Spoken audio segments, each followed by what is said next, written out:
আমাদের এমনি শ্রাবণ মাসের তোমার মারোয়াড়িদের যে শ্রাবণ মাস যেটা আরম্ভ হয় সেটা পূর্ণিমাতে হয়।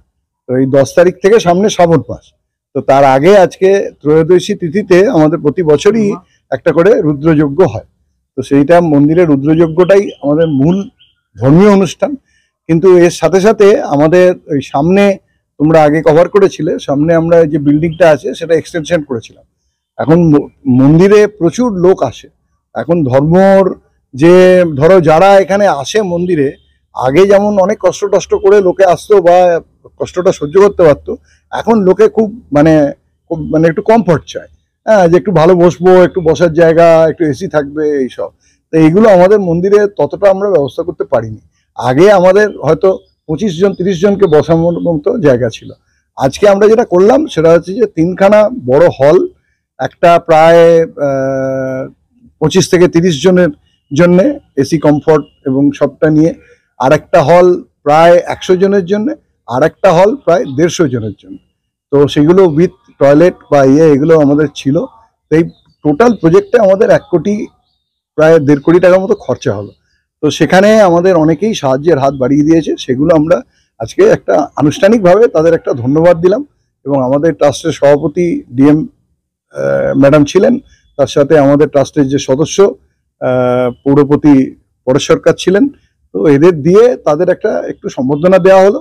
আর এই রুদ্রযজ্ঞের পরে একটা প্রসাদ গ্রহণ করা তো রীতি আছে, তো সেইটা অনুযায়ী আমরা সবাইকে নিমন্ত্রণ করেছি।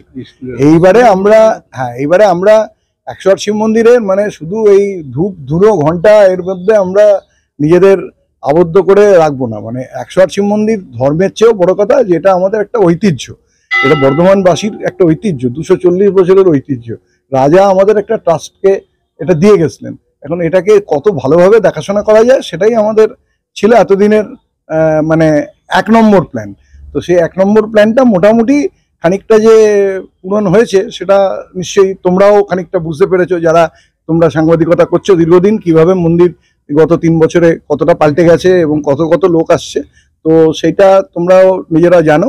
এখন আমরা যেটা ভাবছি সেটা হচ্ছে যে পাশাপাশি যে কমিউনিটিগুলো আছে, এই কমিউনিটি ডেভেলপমেন্টের সাথে আমাদের নিজেদের একটু যোগসূত্র যাতে তৈরি হয়। তো সেইটার জন্য আমরা একটা নতুন একটা ট্রাস্ট গঠন, মানে একটা ওরই ভেতরে একটা পরিষদ গঠন করেছি, বর্ধমান 108 শিব মন্দির লোকসেবা পরিষদ। এই লোকসেবা পরিষদ এখন থেকে এই পাশাপাশি কমিউনিটি উন্নয়নের কাজ করবে, সামাজিক উন্নয়নের কাজ করবে। তো তার ভেতরে আজকে যেমন ঠিক আমাদের মন্দিরের উল্টো পিঠে নবাবহাট অবৈতনিক বিদ্যালয়, তো এটা গভর্নমেন্টের ফ্রি স্কুল, কিন্তু ওরা আমাদের বলছিল যে আমরা যদি স্কুলটাকে একটু ভালো করে সাজিয়ে গুজিয়ে দিতে পারি। তো আমরা রংটাও করলাম। রংটা করার পরে আমরা রোটারি ক্লাবের সহযোগিতায় আমাদের একটা হ্যাপি স্কুল প্রজেক্ট আছে রোটারি ইন্টারন্যাশনালের, সেই প্রজেক্টের ভেতরে ওদের আমরা 3টে কম্পিউটার, একটা স্মার্ট টিভি, তারপরে প্রত্যেক ঘরে কিছু চার্টস, এগুলো আমরা দিলাম। ব্যাগ আমাদের রোটারি ক্লাব থেকে প্রত্যেক ছাত্রছাত্রীকে একটা করে ব্যাগ দেওয়া হলো, এবং পেন্সিল, এসব আঁকার টিয়ে, ওরা খুব খুশি। বাচ্চাগুলোর মুখে হাসি দেখলে সবাইকারই ভালো লাগে। তো তার সাথে আমরা যে প্রত্যেক বছর এই যে আমরা যে আজকে যে ভোগ প্রসাদটা, সেটা আমরা ওদের মিড ডে মিল হিসাবেও আমরা আজকে ওদেরও ভেতরে ওদের আজকে আমরা খাইয়েছি, তৃপ্তি করে ওরা খেয়েছে, সেটাও একটা বড় জিনিস। আর এরপরে আমরা হেলথ চেক আপ ক্যাম্প প্রত্যেক মাসে আমরা বাচ্চাদের, তারপরে একটা শনিবারে বয়স্কদের, একটা শনিবারে আমরা এই পাশাপাশি যে সমস্ত মহিলারা আছে তাদের যাতে আইনগত সুবিধা দেওয়া যায়, সেই জন্য আমাদের মহিলা আইনজীবীরা একটা করে শিবির করবে এখানে প্রত্যেক মাসে। তারপরে আমাদের এই রোজগারমুখী কিছু কাজ এখানে শেখানো হবে। এই যে মন্দিরটা তোমরা দেখছো, এই যে যেটা করা আছে, এটা রাষ্ট্রপতি পুরস্কার প্রাপ্ত শিল্পী দোলন কুণ্ডু, সে এটা বর্ধমানেরই মেয়ে, তার এখন বিয়ে হওয়ার পরে সে কলকাতায় গেছে, সে এখন গোটা ভারতবর্ষে খুব মানে অগ্রগণ্য টেরাকোটা শিল্পী।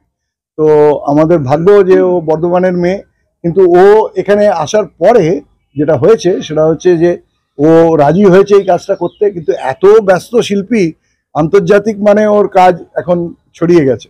তো যার ফলে ও আসবে মাসে একদিন, ওর যে টিম আছে তারা আসবে এখানে এসে এই পাশাপাশি গ্রামীণ মহিলাদের আমরা এই টেরাকোটার কাজ শেখাবো।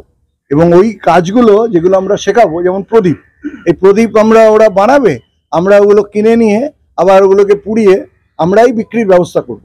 মানে এই মৃত্তিকা বলে একটা ট্রাস্ট আছে, তো তাতে ওই যে শিল্পী শ্যামল বরণ সাহা আছে, ও হচ্ছে সভাপতি, হ্যাঁ ওখানে দাঁড়িয়ে আছে, তো শ্যামল, হ্যাঁ তো তারপরে আমি আছি ওই মৃত্তিকি ট্রাস্টে সম্পাদক হিসেবে, দোলন আছে, তারপরে আরেকজন মহিলা আছেন পারমিতা শিকদার, তিনিও রাষ্ট্রপতি পুরস্কার প্রাপ্ত কাঁথাস্টিচ শিল্পী, তো তারা এসে কাজ শেখাবে, এদের কাজ তৈরি করে ওরাই কাজটা কিনে নেবে।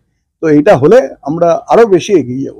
এবারে এই ধরনের কাজে আমরা আস্তে আস্তে, মানে শুধু ঘন্টা বাজানো আর শিব পুজো করলে হবে না আর কি, মানে এর সাথে আমরা এবার যুক্ত হব, এটাকে আরো বড় আকারে নিয়ে যাব। পরের বছরে যখন দেখা হবে তখন তুমি দেখবে যে তাদের কাজের প্রদর্শনী এখানে তুমি দেখতে পাবে। আমার নাম গৌতম তা, আমি এখন 108 শিব মন্দিরের যে ট্রাস্ট বোর্ড তার জয়েন্ট সেক্রেটারি।